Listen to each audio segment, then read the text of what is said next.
Sequoia seeds. Almost all of my free time is spent on the arts. While I possess endless energy to pursue artistic, musical, and filmed projects, I often struggle to kick them off. Finding the kernel of an idea that will be my launch pad is challenging.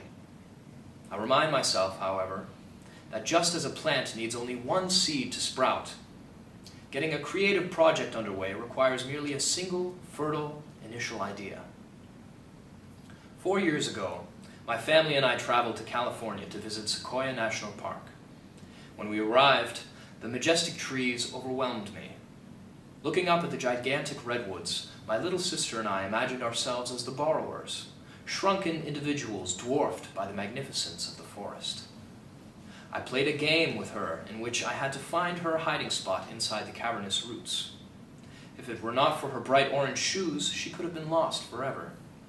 We also spent time squatting above the forest floor, which was thickly covered in a blanket of walnut-sized pine cones and thin needles. Certainly these small cones couldn't be related to the massive trees towering above us.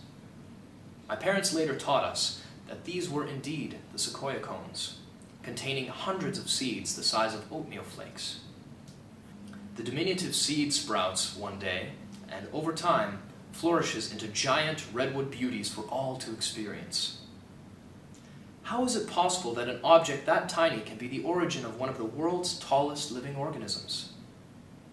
My parents explained that all things, no matter how large or small, begin with one seed. At the time, I was 10 years old and thus lacked the ability to understand the deeper wisdom within their lesson. Today, sequoia seeds exist in my own life.